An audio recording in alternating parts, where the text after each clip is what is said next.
everyone, and welcome to the Nordic Football Podcast. My name is Jonathan Faduba, and I'm joined by my good friend and esteemed colleague, Steve Wyss. Steve, welcome to the show. How have you been, my friend?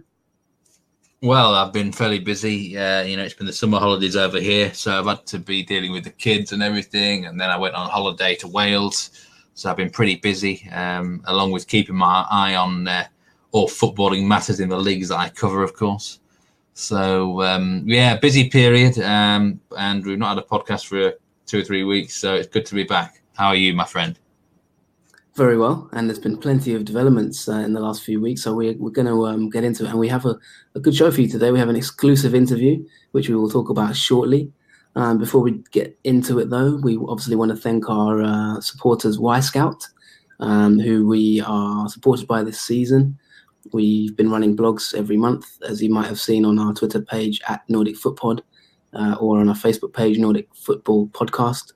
And yes, it's been going very well. So thank you to Y-Scout.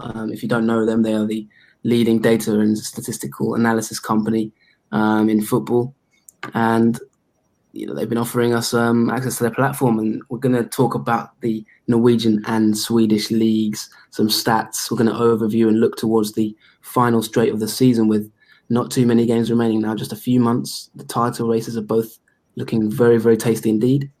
And also the relegation battles. But Steve, first of all, we've got an exclusive interview today, haven't we? Which is great to see from a manager in the Eliteserien.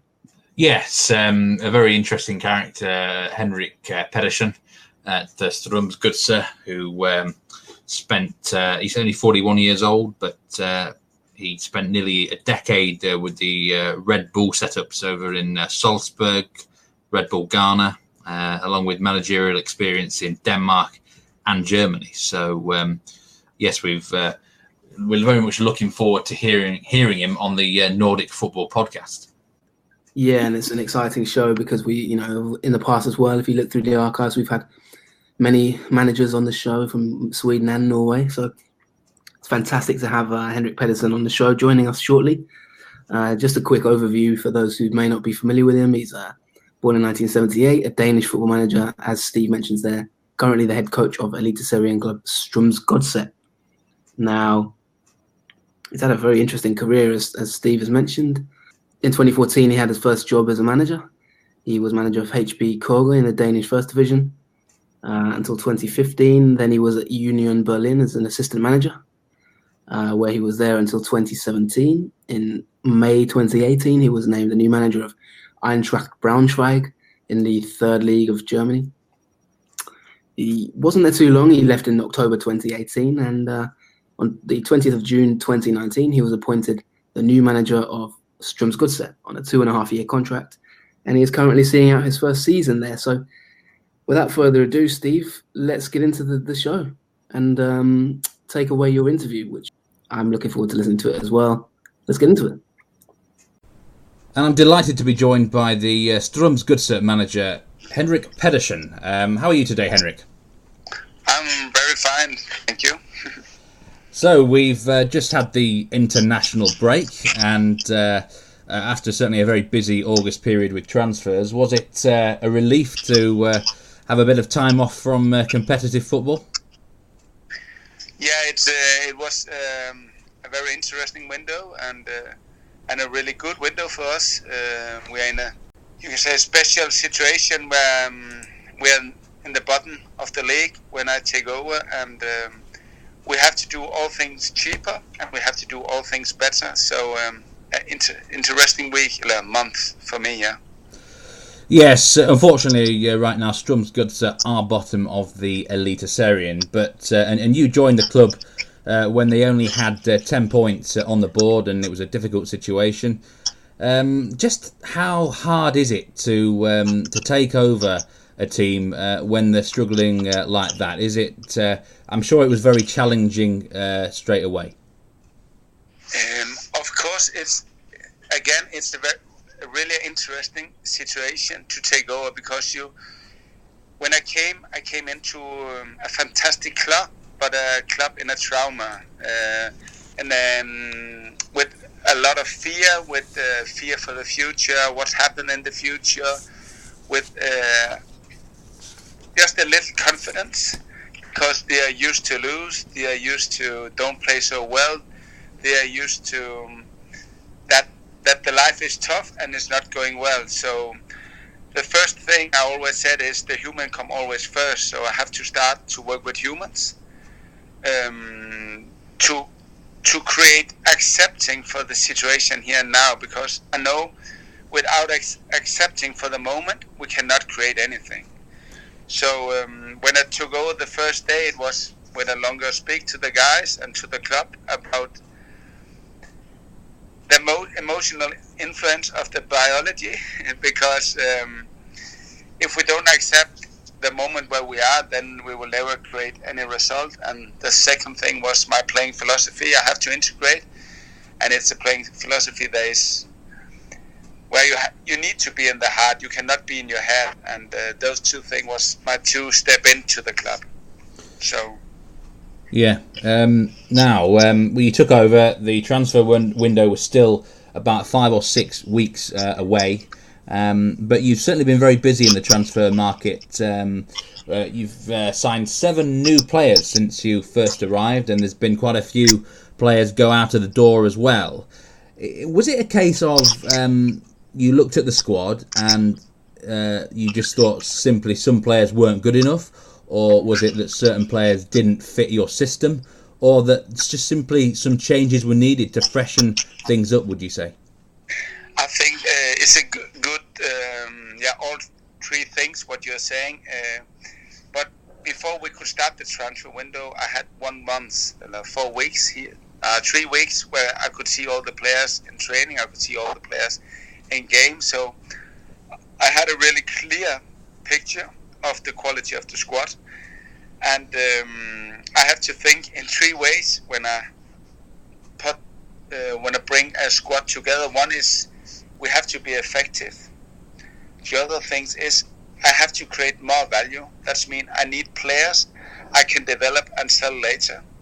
And the last thing is, for me, it's important that the players we have also are able to inspire other peoples.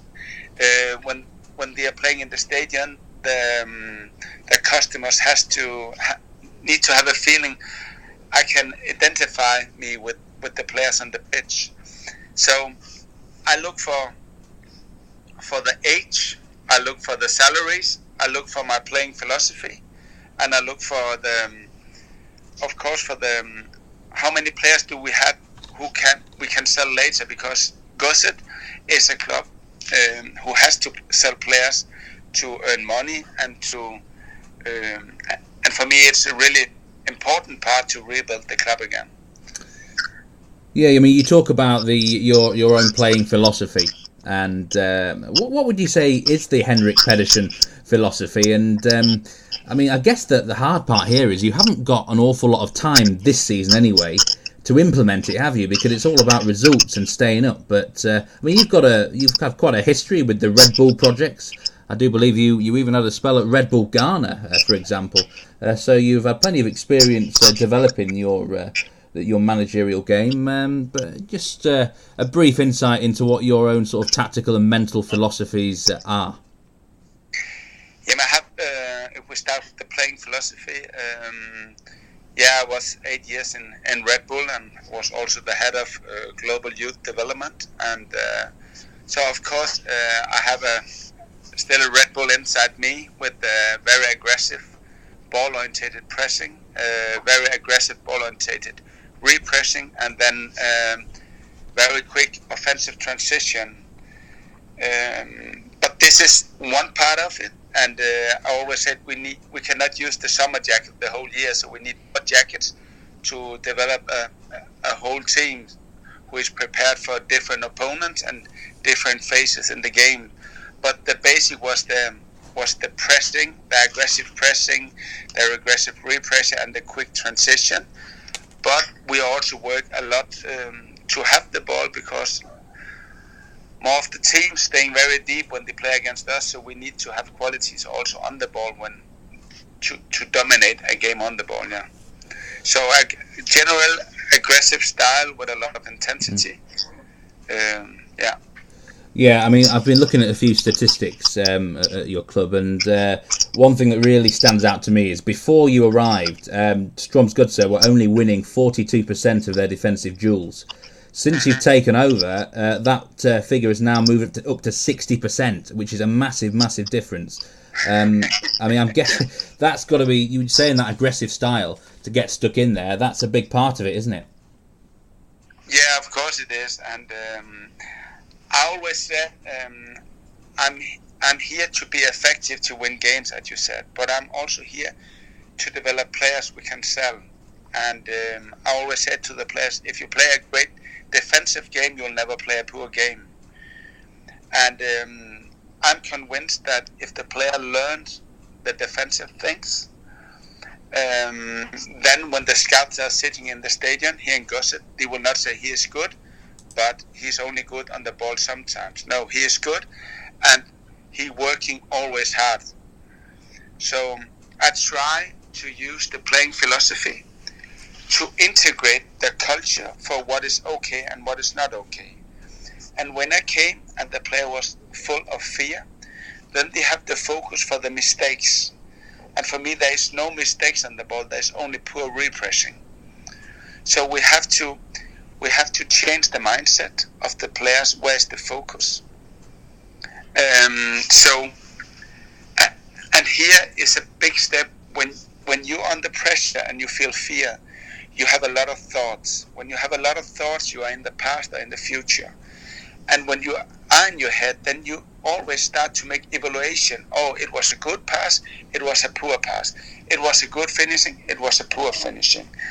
And we work a lot to stop evaluation. We can do that after the game.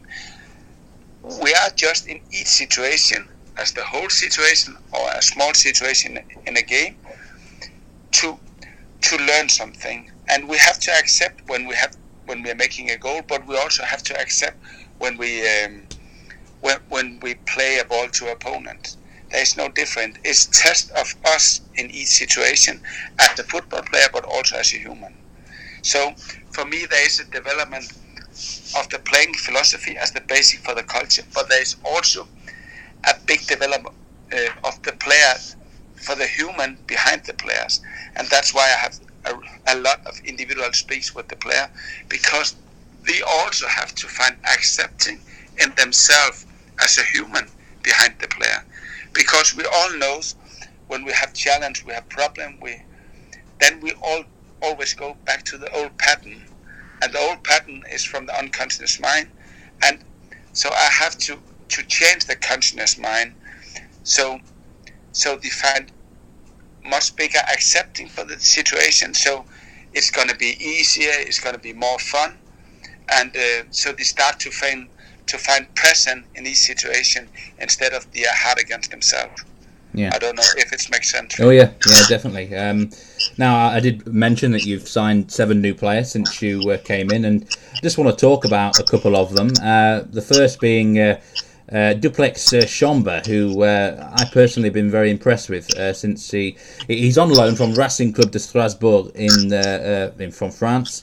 I mean, I personally have a strong connection to French football. I know he was linked to a loan move to Ligue de Nationale team Dunkirk, but he refused to go there because they wanted him to play left back, and he decided to join your club.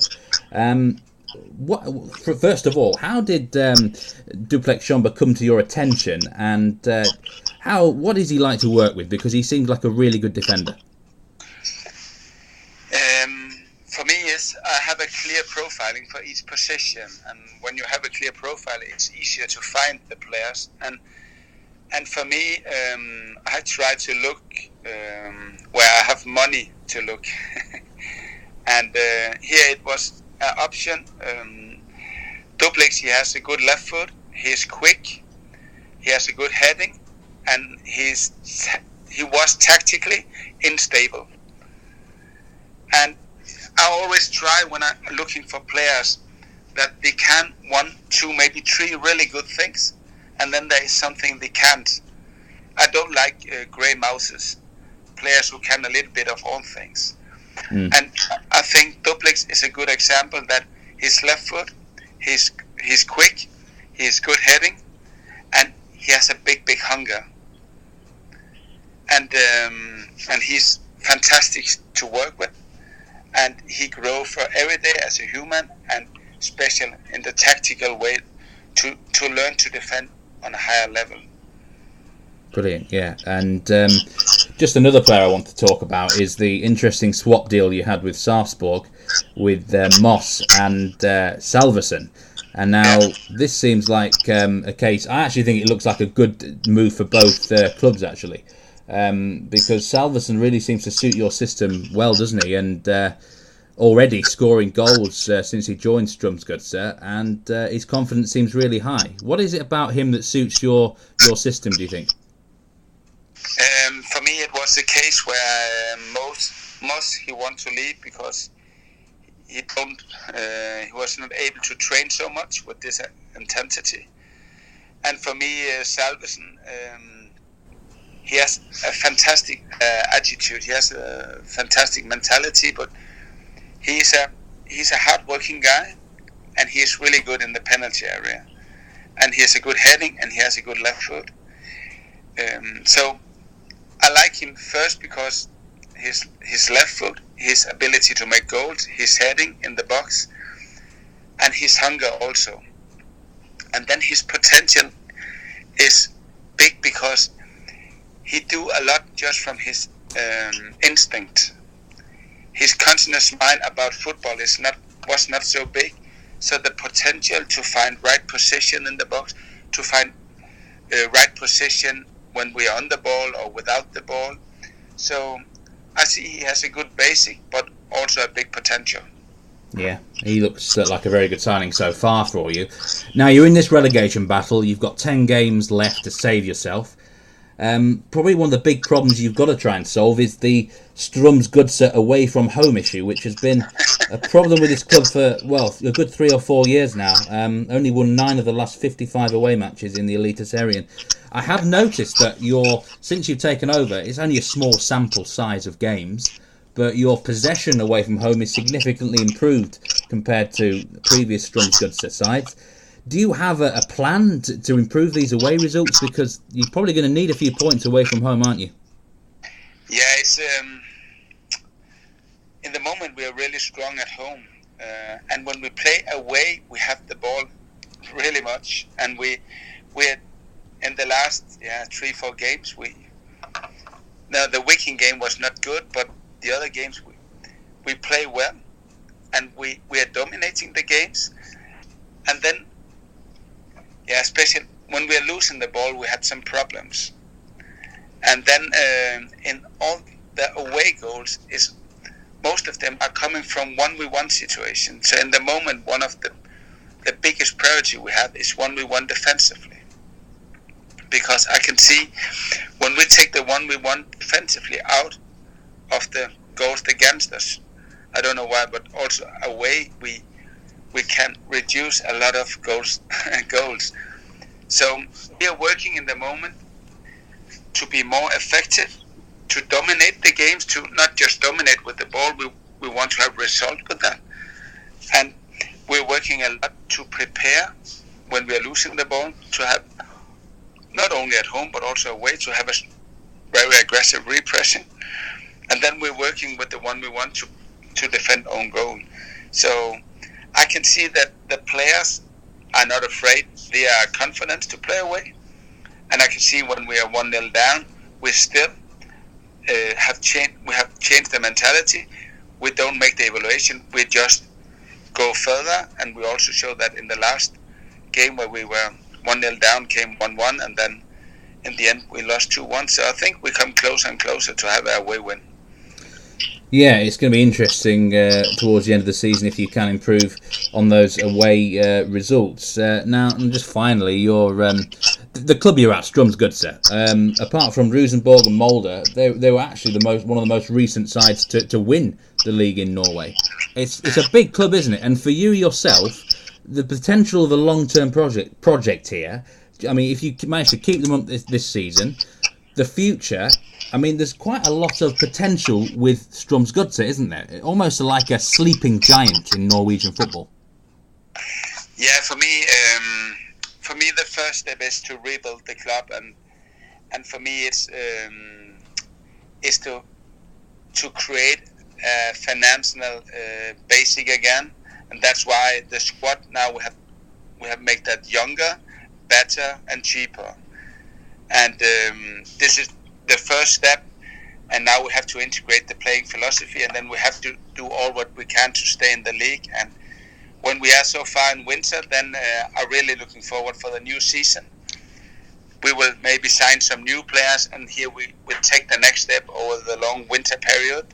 So hopefully we can stay in the league this year, and then we can take the next step next year. So this is how far I am in my mind, and the closest thought is on Sunday against Ranheim. Yeah, you're just going to have to take every game at a time, really, aren't you? You can't look too far ahead because every match is just as important to you. Yeah, it's amazing important days.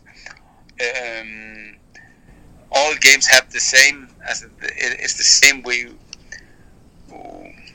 I think we need 5 or 6 win more. And for me, it's not so important which club we play against, because all teams are good here in Norway, and we have to find into ourselves where we have the courage to play our playing philosophy, because then I know it's difficult to play against. It doesn't matter which team who's coming here or which team we are coming to. So to create good results, start with ourselves, so we have a big focus for us. Well, we wish you all the very best of luck in achieving your goals at Strømsgodset, Henrik, and thanks very much for joining us on the Nordic Football Podcast. It's very much appreciated. Okay, thank you. Thank you very much. Yeah. Okay, thank you. Bye-bye. Bye. And that was a Nordic Football Podcast exclusive interview with Henrik Pedersen, who is the current manager of Strømsgodset. Steve, that was a fascinating discussion there. Really interesting, I found, to hear him talk about the sort of human and psychological qualities that are needed in professional football. Very interesting stuff, wasn't it? Yeah, you know what? He came across really well in that interview, and I was fascinated by certain parts of it that I certainly didn't expect, having watched him from the sidelines. But when you get to talk to the person in detail there, then, they can surprise you with certain things. But, I think they're in good hands, actually, with Henrik Pedersen, to be honest. Yeah, and, looking at the league table, obviously, we can move on now to a bit more analysis of Norway. And, despite his kind of good words and his useful comments, they're bottom of the league at the moment, Strømsgodset, with 16 points, which is not ideal from 20 games, obviously. Scored 22 goals, conceded 39. I mean, the joint bottom with Salzburg, obviously, and goal difference separates them. And they're 4 points from safety, with Ranheim in 14th and Mjøndalen on 20 points in the 13th. Do you think they're going to be able to get out of it, Steve? What's your outlook on their situation there? Yeah, I think it's probably time that I got off my fence a little bit and made some predictions here, isn't it? With only 10 games to go. I think what you got is a situation where Sarpsborg and Strømsgodset, they're the two bottom two teams. They've on paper, they've got a lot more quality than, say, Ranheim and Mjøndalen. So the expectation, I think, in general, is that both will manage to get themselves out of trouble. But I guess the problem for both is, it's not like, say it was one of those teams down the bottom there battling 3 regular relegation teams, then it wouldn't be so bad. But because they're both down there, they've kind of got to fight each other, haven't they? Honestly, I think Ranheim and Mjøndalen are going to be the two teams that finish 15th and 16th. That's my personal opinion. Yeah, Sarpsborg haven't won for many a moon. Just 2 wins all year, which is shocking. But I still believe that they'll get themselves out of danger. And you know what? After hearing Henrik Pedersen, I think Godset can do it as well. Obviously, someone's going to have to finish 14th, aren't they? So, which is the playoff match. But if it's Sarpsborg or Godset, I would fully fancy them to get over the 2-legged playoff match there. I don't really think anyone else is going to get sucked into trouble. Tromsø have got enough for me. Stabæk have probably got too much. I think anyone above them is already safe for my book. So Yeah, my prediction: Mjøndalen and Ranheim direct relegation. Well, funnily enough, I think that they play each other this weekend, don't they? Strømsgodset against Ranheim. And one of the things I've noticed looking at Wyscout data is that Strømsgodset, in terms of their expected points, so this is what their statistics say that they would be expected to get in terms of points if you weighed up their chances created and their chances conceded. They are expected to have 23.5 points, which would put them third bottom of the Eliteserien. So on the expected point metrics, you could maybe say that they may well climb out of it. In fact, we've got Stabæk and Tromsø, who are the bottom two teams in the league for expected points there. So you think they're going to get out of it, and you've mentioned a couple of teams that you think will get sucked in. What's your thoughts on Mjøndalen, because they're a team who are just about hovering above it. They got promoted this season. You didn't really have much positive to say about them in pre-season, did you? I think you famously called their ground, well, I don't want to repeat the words, but you slammed their ground. What's your outlook on them? They're just hanging above it. Is Oliver Ossian going to get them out of that danger? Do you know, I've actually come to quite like the ground, actually. Because during the summer, the scenery around it is fantastic, but I suppose you're not really at football to see the hills and mountains, are you? So, but look, Mjøndalen have fought a lot better than I thought they would, and they've been more competitive than I thought. I've just seen signs recently that they're maybe getting a bit out of their depth a little bit. I mean, losing 4-0 at Kristiansand really wasn't good enough. But yeah, they lost against Molde at home in the last game. But what interested me after the match was their midfielder captain, Christian Gauseth. You might have even seen this on Twitter, John, where he had an interview after the game. He was furious that a handball wasn't given against a Molde defender. He was furious when interviewed. At the end of the interview, he just pushed the screens down, the TV sponsor screens, and got out of there. I mean, imagine if someone did that to Jeff Shreves in the Premier League, it'd be outcry. But I just wonder, maybe that sort of thing. Is it setting a bad example? Is it showing that the mood's getting too tense there, the pressure's getting on them? And they've drawn a lot of games, Mjøndalen, compared to the teams around them at the bottom. And I just sense that they're falling, There's always a team in the last 10 games that has a nightmare run. And I just have a feeling it could be them. In fact, I actually think they may well be the team that finishes bottom. Their defence is starting to fall apart a bit. The clean sheets are dried up now. Interesting stuff. So, I mean, looking at I'll come back to Ranheim. I'll come back to Mjøndalen in a second because they're away at Haugesund this weekend. But if we just look to that Strømsgodset Ranheim game, that is quite a crucial game, really, in terms of the context of the relegation battle with 1/14 and 1/16. Do you have a prediction for that game, Steve? Do you have a sort of an outlook on that? How do you see that going? Yeah, Strømsgodset win. I think Strømsgodset will win that game. They're very good at home. The last two home matches under Henrik Pedersen, they've both won. I think they're about even money with the bookmakers, and they may well be worth a bet there. Ranheim, they've done remarkably well in the 2 seasons they've been up here with the budget they've got, the players they've got. But ultimately, I just don't think they've got the quality. Really, they've signed Mushak and Bekenga up front, a striker who could be maybe their X factor to get them out of danger. But it's a crucial game. Both Strømsgodset and Sarpsborg have to face Ranheim and Mjøndalen. I'm not sure if Ranheim have to face Mjøndalen again or not, but it goes without saying. I say that Sarpsborg and Strømsgodset are going to survive, but they can't afford to lose against either Ranheim or Mjøndalen because A, in terms of the points and the table, is crucial, and B, in terms of momentum that could give the opposition there. So it's a crucial game. I mean, if Ranheim won this weekend, suddenly Godset are in massive trouble. So it's a huge fixture, Yeah, you're right. If Ranheim win, they're going to be 6 points clear of them with 9 games to go. Sorry. So time would be running out. So really a very big game for Strømsgodset. And just quickly before we move on, who would you say have been the star players of Strømsgodset this season? Well, the best player I thought was Cuba Silla, ex-French footballer, ex-player who was involved in French football a few years ago. But he left the club. They sold him for about 250,000 to someone. So he was probably the standout player. Now, the new manager's brought in 7 players. I mentioned in the interview, Duplex Schomburg has impressed me. Moses Moore up front has impressed me. But as in terms of the whole season, I'm afraid of the current squad, I couldn't really say anyone really has been a standout player. That's how poor they've been. Okay, well, prediction there is Strømsgodset a home win against Ranheim. We'll move on, and I keep coming, as an overview of the relegation battle, I keep coming back to the stats on these teams, Steve, and I keep seeing 2 teams that keep cropping up, and they are Tromsø in 12th and Stabæk in 11th.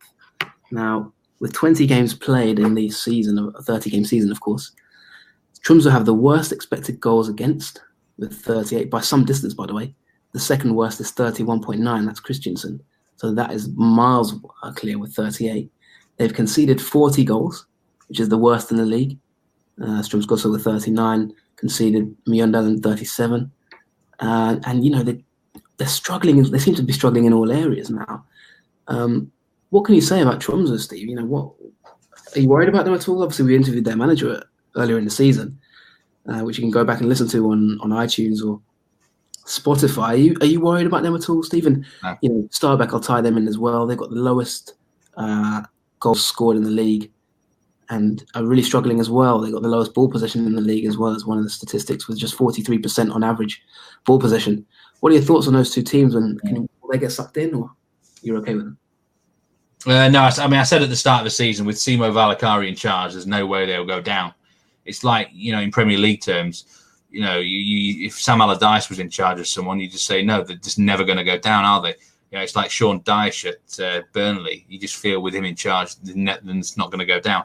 Simo Valakari's the coach is the big difference there. But the other thing for Tromsø is they have actually scored a goal, at least 1 goal in 17 of their 20 matches, which is, I think, quite an impressive statistic for a team down there. They've got enough goals in them, and they've signed well in this August transfer window. Fitim Azima is coming and already bagged a couple of goals. It looks like a good move for him. And the Manchester United loanee Aidan Barlow, he looks fairly good for them as well. So I think there's enough goals in them to keep them up, but I think the defence is going to keep conceding goals, John. And Stabæk, a similar position, their manager Jan Jonsson has come in, and you just feel with him at the helm, they're just not going to go down really. In a different way to Tromsø, so they can graft out a result. They've kept quite a few clean sheets since Johnson took charge, and they've got enough defensive rigidity and discipline to keep their heads above water. And the other thing, finally, both sides at home, the sort of places no one really wants to visit. Stabæk's a grassy pitch, which towards the end of the season is going to become a right crap surface. A mud bath potentially, horrible pitch. No one wants to go there. And Tromsø, obviously, towards October, November, it could be Arctic-like conditions up there, and a long way up north. No one wants to go there. So I think both sides have got enough about them to stay up. Okay, thank you for that. And well, as you mentioned there, no teams want to go there. Well, no one's going to be going there this weekend because both of them are really up against it. They're both playing the top 2 teams in the league. Molde at home to Tromsø there, and Bodø Glimt, who are second in the table, at home to Stabæk.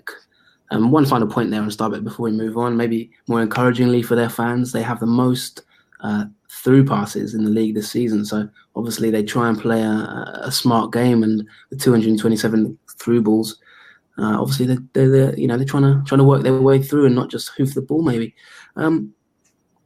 Let's move on, because we've just looked at those 2 games, and I'm assuming most people will think they'll be home wins. But I want to look at the top of the league now, because, as we mentioned, they're more the top of the league by 1 point only, with 43 points, and Bodø Glimt, really surprising title challengers there with 42. Some predicted that they would go down this season, but that is not going to happen with 42 points. Steve, this has been a compelling title race, and there's been some big games in the last few weeks. How do you see it? Yeah, it's good, isn't it? I hope it goes. The last game of the season is actually Molde against Bodø Glimt. So will it go to that last match of the season? I don't know. But it's a case of, I think both Molde and Bodø/Glimt have got similar sort of fixtures towards the end of it. They're fairly tough running, actually. I think both of them have got to go to some difficult locations. Odd have probably got on paper anyway, the easiest fixture list. So maybe they could even get themselves into it. But I think Molde will win the title. And I think the result that's going to win them the title is ultimately getting knocked out of the Europa League, because they were incredibly in the last 4 or 5 games, they were basically resting their players for the Eliteserien, John, and they got away with it by winning 4 out of 5 games. But I think if they'd stayed in Europe, they would have been very tempted to prioritise Europe. Really, I mean, you may have seen a few tweets knocking around about the gamble of resting and rotating their squad when your European qualifying matches are on. I don't know what you think about that, but ultimately, I guess the results have been all right for them. Well, that is interesting, yeah. And I mean, that really strikes me when you say that they're playing each other in the last game of the season. Could it be one of those classic games?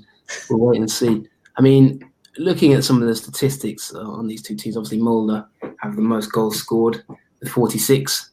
And second is Bodø/Glimt with 47 Molde, and Bodø/Glimt second with 46. Way ahead of everyone else. I mean, the next best placed team is Vålerenga with 34. Both of them have the most expected goals in the league. Expected goals against, they both measure quite well in general. But although Brann actually and Rosenborg are the 2 best in terms of expected goals against. What's this going to come down to, Steve? Is it going to come down to maybe that slightly better defensive record of Molde, or is it going to be, is it a goal going to win this title? Is it going to be scoring the goals that matters?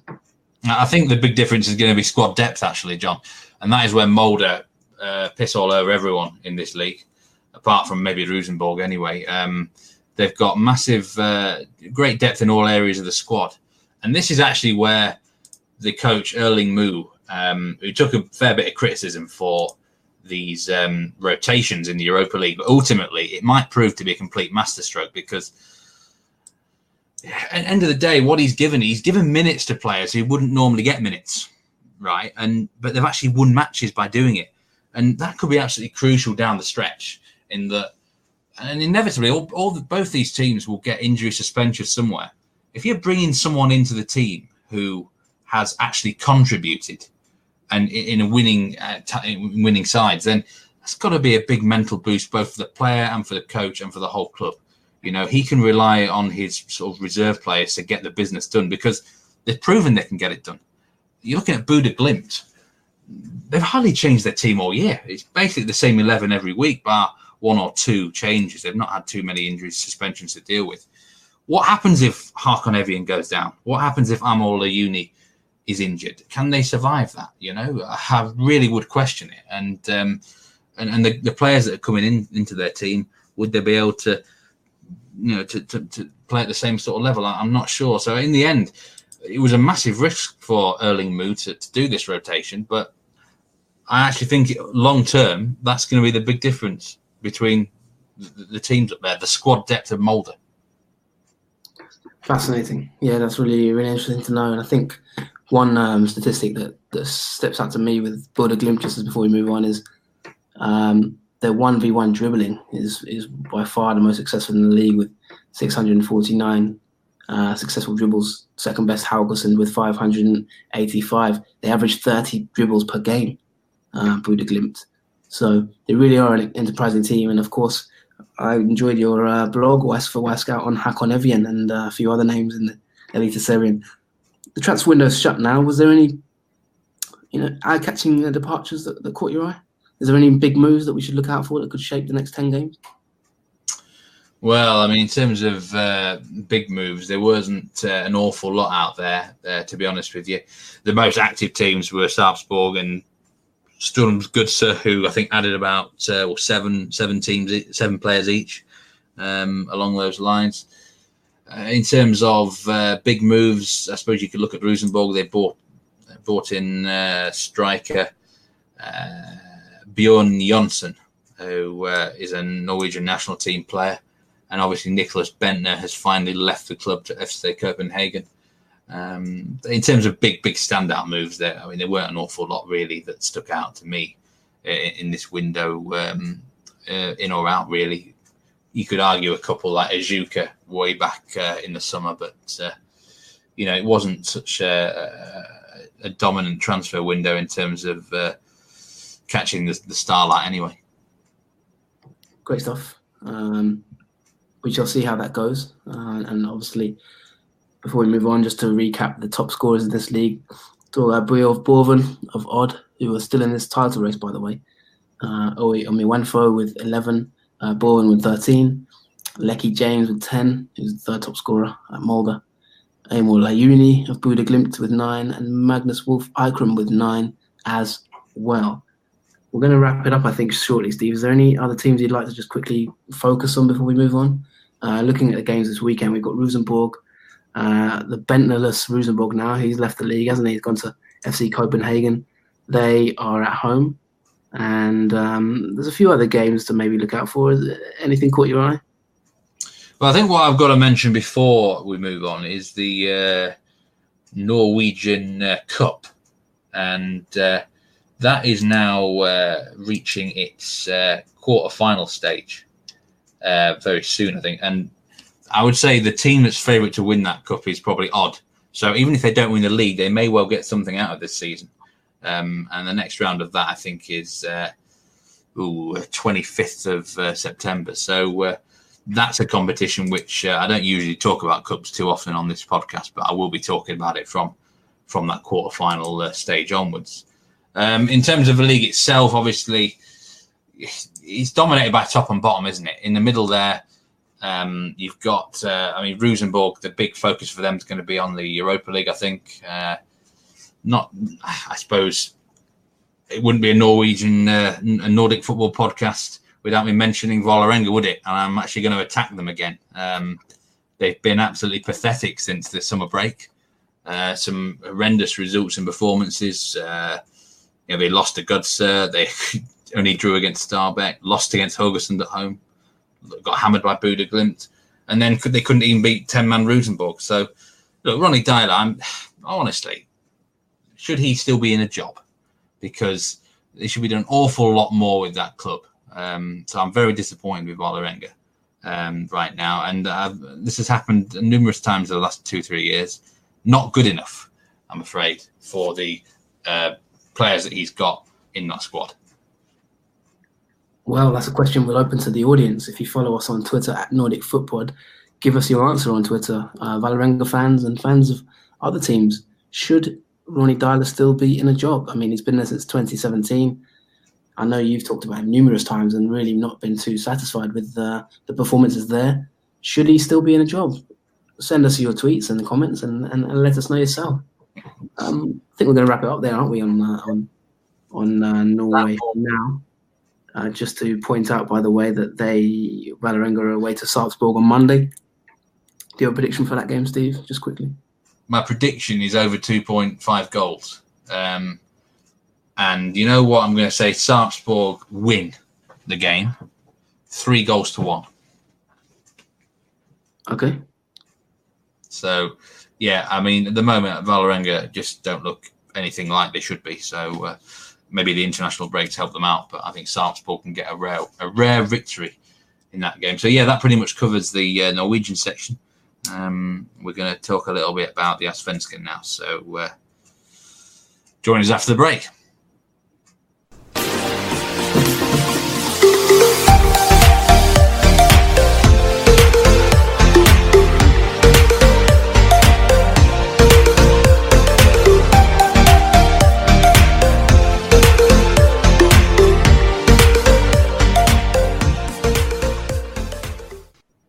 Welcome back to the Nordic Football Podcast, and let's just talk a bit about Sweden now. And there's a fascinating title battle right up there at the moment.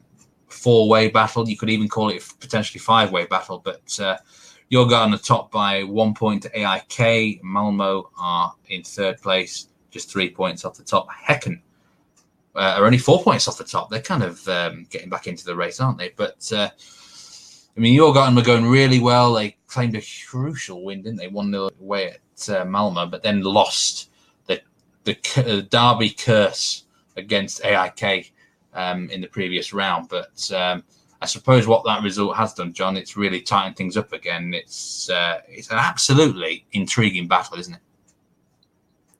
Yeah, it is indeed. It's tighter than wedging two Kit Kats between a wedging between wherever you want to wedge them, to be fair. But yeah, it's a very tight title race, and it's going to be fascinating to see. I mean, I watched the Djurgården AIK game, and it felt as if Djurgården had won that game, they really did have potentially one hand on the title. To be honest, they'd have been 6 points clear of Malmö, and a good sort of 5 points clear of AIK, even more in fact. Whatever. Anyway, they'd have been well clear in my opinion, and I think the momentum they had was really carrying them on. They're still probably just about title favourites. We have to look at how they got here really, because they've kind of emerged from nowhere.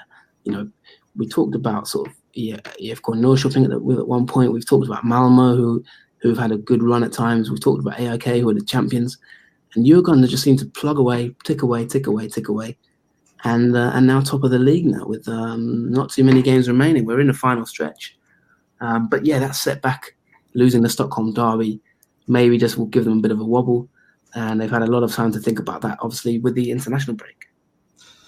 The top three in the table, we've mentioned this before, the reason why they're up there is because of the really great defences that they've got. Hardly conceded any goals, either of them.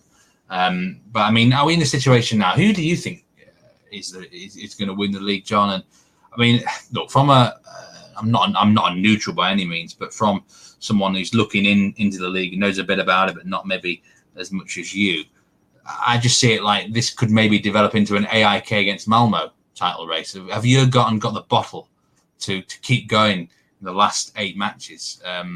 Or ultimately, will the experience of the previous 2 champions eventually come through? Well, I think we're going to find out soon, and that knock against AIK, I think, will make Djurgården wobble a little bit. One thing they haven't really had to deal with this season so far is expectation. I think they've gone under the radar slightly. They're a team who played nice stuff. They've had the best, the highest possession stats of the league. Scored a lot of goals. Looked very exciting. Not as many goals as say the Hammarby, for example, or a Malmö, but they've been keeping solid defence. And all around, just sort of whilst performing very well, the second lowest expected goals against in the league.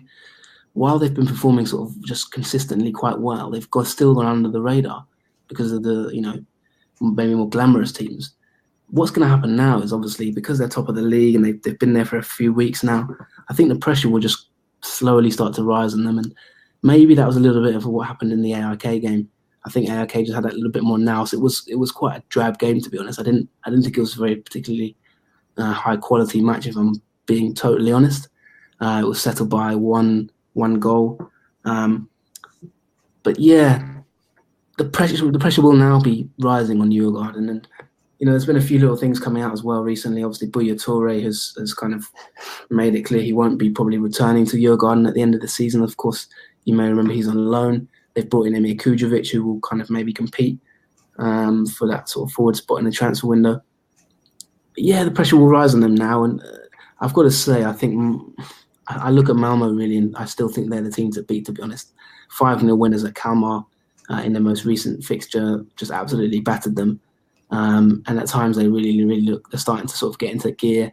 Their metrics in general are good. They've got the highest expected goals, for example, in the league.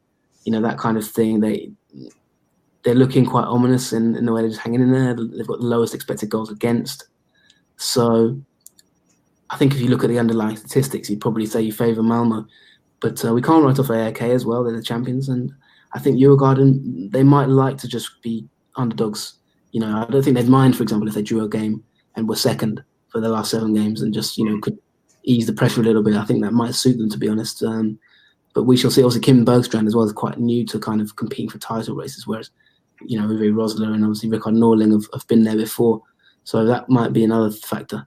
But all in all, yeah, it's going to be a very fascinating title race, I think. I'm just wondering your opinion on how the Europa League will affect Malmo.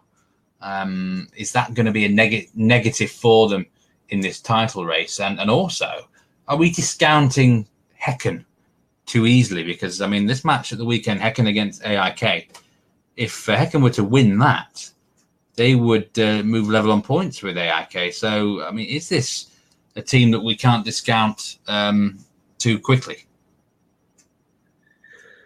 Yeah, I think at times maybe I am a bit harsh on Häcken. You know, I was asked earlier in the season, would they finish above EFK? And I did think they would, despite EFK's good start. You know, they've scored the joint third highest amount of goals. Expected goals wise, they're third in the league. You know, they're not a bad side, to be fair. I just wonder if they've really got what it takes to win a title. I'm not convinced. I'll be honest. You know, I don't see it. But I think the one thing you can guarantee with Häcken is they're lively. They're up for it. You know, the Europa League game aside, that against AZ Alkmaar, that was the one of the few times this season I've seen them really get just absolutely trounced and dominated. But that was a higher level of, you know, contender, really. That was a different level, and they weren't ready for it. But when it comes to Allsvenskan, you know, they've got goals, obviously. In Paulinho, who's got 9 goals this season, you know, they've managed to hold on to him. Yeremiev has left, which is a blow in my opinion.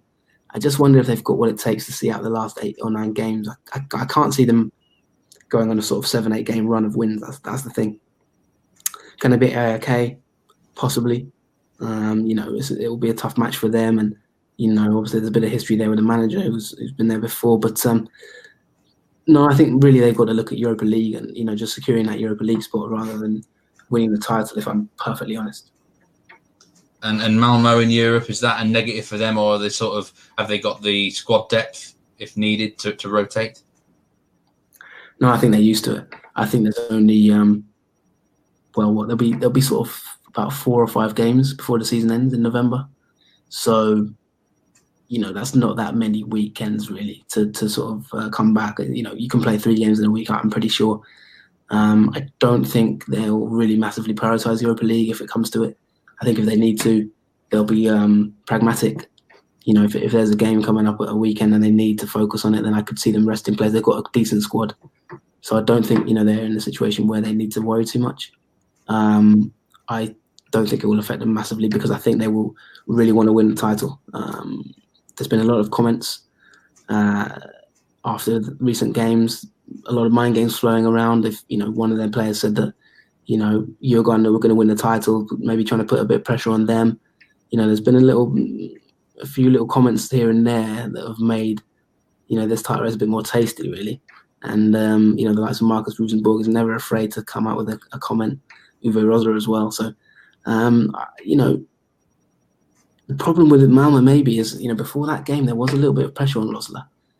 Fans were not happy. You know, Guillermo Molins is getting a lot of criticism. They've had, you know, a couple of poor results in weeks before that. But the thing with Malmo is they don't go away easily. You know, they've only lost 2 games this season still. You know, the problem is they've drawn 8. But, you know, they don't struggle too much for goals. Still the team to beat for me. Interesting stuff. And, I mean, the way I look at this league, I see the top 7 in a league of their own and then the rest. And it's interesting that sides like Hammarby, IFK Göteborg, Norrköping are suddenly they're in a good vein of form right now. So they're sort of awkward opponents for any of those in the title battle, aren't they?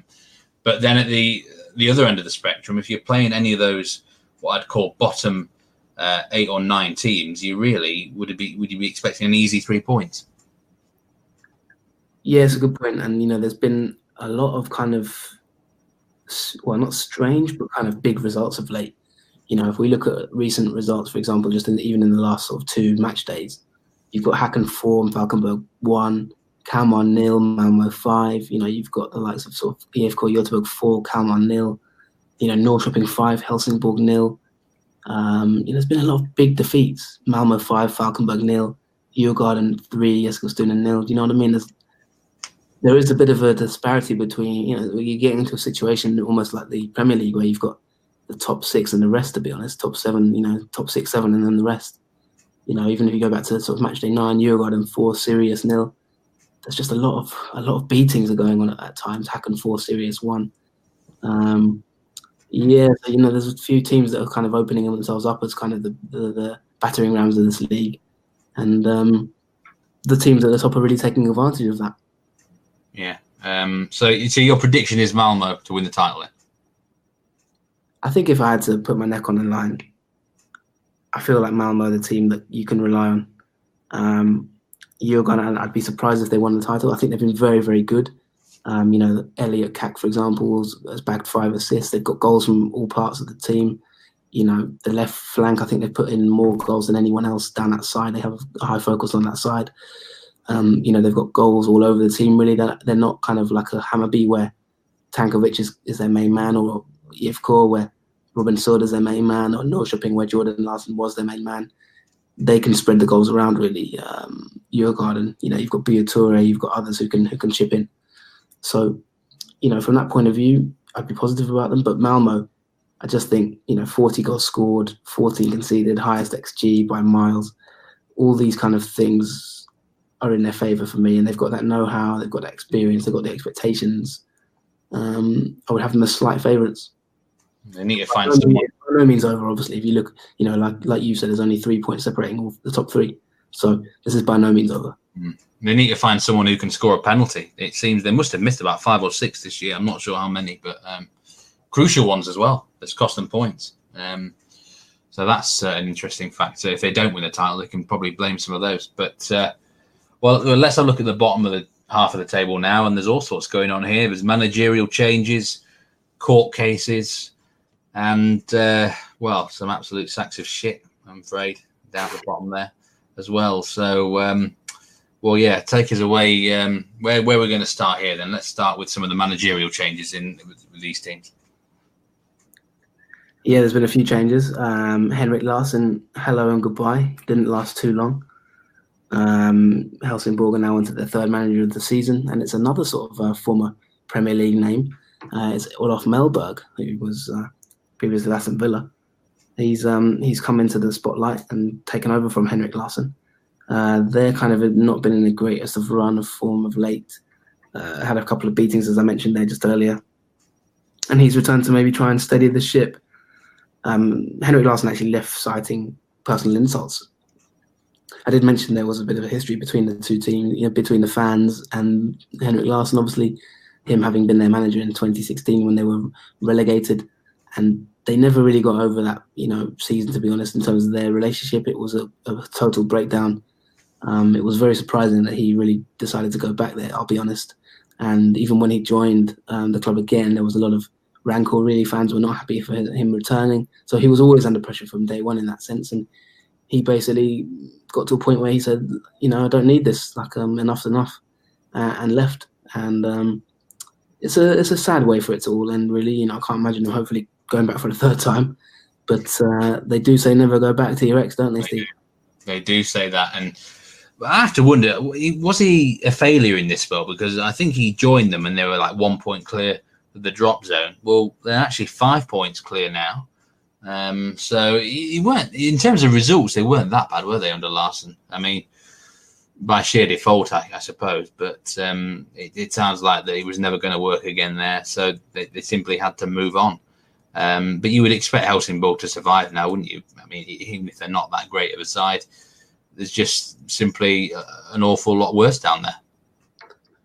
Well, I mean, it wasn't necessarily the results that were so bad. As you mentioned, they kind of picked up. But yeah, it was more just kind of there was a total breakdown in their relationship. And obviously, when results don't go your way, they had a quite a poor run before he left.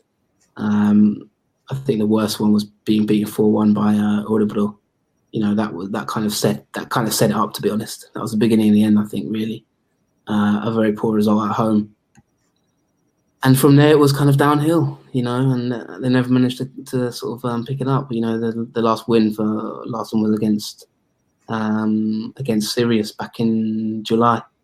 So, yeah, the writing was kind of on the wall, to be honest. And just given their relationship, it just wasn't really working. But, in terms of their league position, then they're not doing too badly in that sense, but it's quite tight, isn't it? They're only 3 points clear of Kalmar in 13th, and they're not quite out of it yet in terms of relegation. Still need a few more points yet, but I mean, and the other team, the two teams at the bottom have also changed managers. Joel Cedergren reign is over at GIF Sundsvall.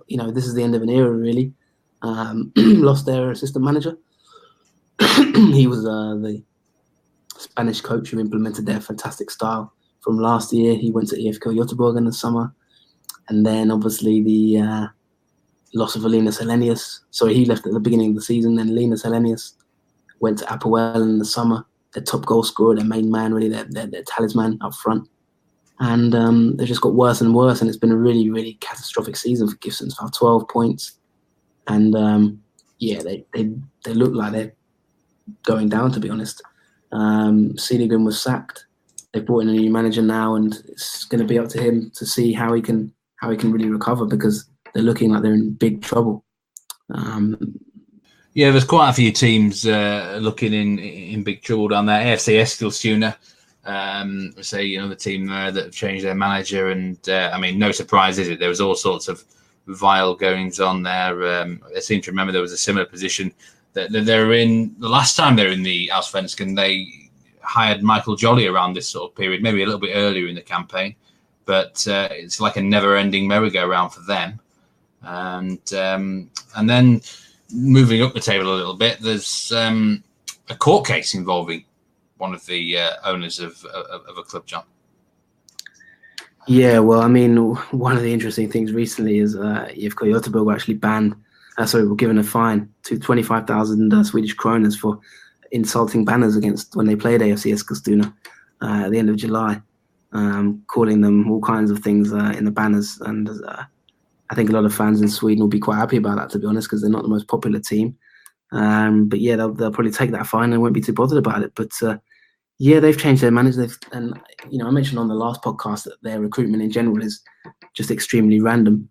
And I think their appointments to replace their manager is also very random. They've brought in two coaches, kind of joint coaches, and I don't know if that's going to really work out for them, to be honest. So, we'll see on that front. But the relegation battle, there's a lot of teams down there who've just been quite poor, as you've mentioned. Who do you really worry for down there? For example, Sirius, they've lost 13 matches. They haven't won a match since the end of June. But yet they're still 3 points clear of that 14th spot and 5 clear of direct relegation.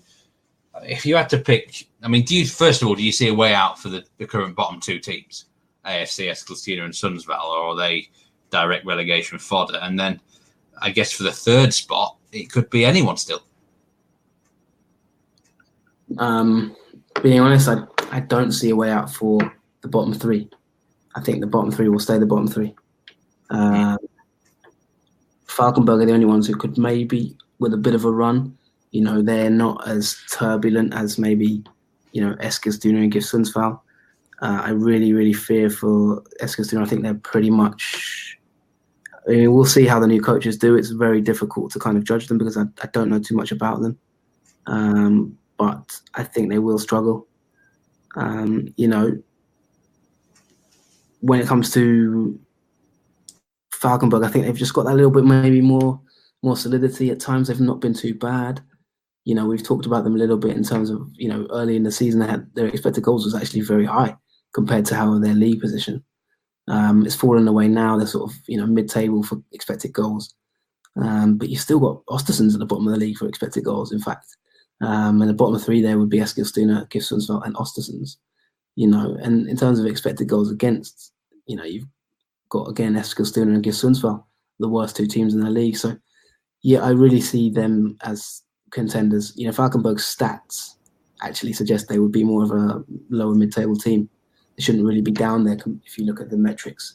But they just haven't really got the quality, I think. They don't really have the strikers. They don't really have the creativity to make the most of it. They have the lowest ball possession in the league. And from that point of view, you worry about them. But my personal feeling is they've got a chance. Obviously, a lot depends on the new managers, as I mentioned, of the two bottom teams. But as it stands, I think they're in massive trouble, those two, GIF Sundsvall and AFC. Just looking up again the table to Östersunds, they've actually only won one of their last 16 games now. I mean, they are quite a few points clear of danger still, but do you worry for Östersunds right now, John? They really could do with a win or two, couldn't they? Östersunds, yeah. I mean, they're in. Well, I mean, I think it's fair to say that it's pretty much the end of an era for Östersunds, if I'm honest. It's been a fantastic fairy tale. I think, the Graham Potter era will always live in the memory, and the legacy really of probably the Östersunds fairy tale is Graham Potter being a Premier League manager. Really that's their biggest legacy. That they've had a manager that can go there and attract a Premier League club eventually, through Swansea obviously to Brighton. But it just feels like really the end of an era. They've initiated with the transfer ban, the Östersunds. They've got all kinds of off-field problems. The chairman, Daniel Kindberg, is currently involved in the court cases. They're just, there's been a massive fallout there's been a transfer ban related to Saman Ghoddos and his transfer to Amiens. I think FIFA have ordered that Huesca were actually due some money in that deal, and there was a massive fallout in that transfer situation, which got very, very ugly. As I mentioned to you, they've got the worst expected goals against in that sense. Things are just, it's difficult. It's very difficult. Obviously, Ian Birchnell is a friend of the pod. We've had him on before, and he's a great guy. Sean Constable as well, who left in the summer, but just things are looking quite sticky for them, really. As I mentioned, expected goals there. They've got the worst expected goals in the league. They've got players in their squad that I like, and it's the financial crisis, really. I think everything around the club is just starting to take its toll. The Kindberg situation, what's going to happen, this transfer ban now, all the financial issues. I read an interview with one of the people who works closely at the club she was saying that basically, they're struggling day to day. They're working day and night to raise funds, via investors, via sponsorship, via match day revenues, just to be able to sort of pay their bills. So, they've had an incredible journey over the last 5 years, 6 years, but they've lost a lot of key players from that adventure who've moved on to bigger things. And it just feels, I think one of the biggest symbols of it is Curtis Edwards. He's like Mr. Östersunds in the sense, similar to Potter, coming from England and working his way through the leagues in Sweden after starting the regional leagues, joining Potter. And he's now at Djurgården and, potentially could win the league title out there. It just feels like everyone's kind of moved on and they've become yesterday's news type thing. I do worry for them, and it is really a tragic situation, I think. I mean, a lot of people are obviously criticising Kindberg for, that he's being accused of funneling funds between different businesses and that kind of thing to pay for Östersunds, finances. It's difficult to comment because that's a legal case, obviously. So, it's hard to say either way. But, it's just a very sad end to that kind of fairy tale, really. And can Ian Birchnell just maybe steady the ship and maybe build from next season? Let's see. 4 of their last 5 games are against teams in the top 7. The next 3 fixtures: Kalmar at home, Falkenberg away, Örebro away. They've got to get points out of those games, haven't they, John? Do you think they will do? I think they can get some points. They're not a terrible team, but there's a lot of new players in there. You've got the likes of Blair Turgott, who's moved there from England. The team is just quite new, to be honest. There's a lot of players who aren't really maybe experienced in the league. It's a complete squad regeneration. It's a bit like when a team in England or wherever, goes through that period where they've had a good era and then it ends, and they have to rebuild. I mean, the last 3 games they lost 4-1 at Elfsborg, which was a really bad result. 3-1 at home to AIK, which is probably a bit more expected, and then lost at Helsingborg. So they lost their last 3. Drew with GIF Sundsvall, and then they lost at home to AFC Eskilstuna as well. So, they need to just get back to winning. They've not won since the 14th of July. They need to get back to winning and just re-establishing themselves and get through to the end of the season type thing and rebuild from there, in my opinion. Even there, the sporting director left, Sean Constable left. Just a lot of turnover really with them and a lot of changes. All right, well, I think that pretty much wraps it up for this podcast. Pleasure doing this one with you, John, as ever. And, well, we're going to look forward to the last third of the season in the Eliteserien and Allsvenskan. We are indeed, yes. Obviously, follow us on Twitter at Nordic Football. We'll be back. I hope you've enjoyed the show. Another exclusive interview in the bag. Go through the archives and you'll see we've had at least 3 or 4 this season. So it's good to be getting those exclusive shows. And if you know somebody who should be on the show, a player maybe, or a manager, give us your recommendation on Twitter at Nordic Football. Thanks very much, John. We'll see you again very soon. Take care, everyone, and goodbye.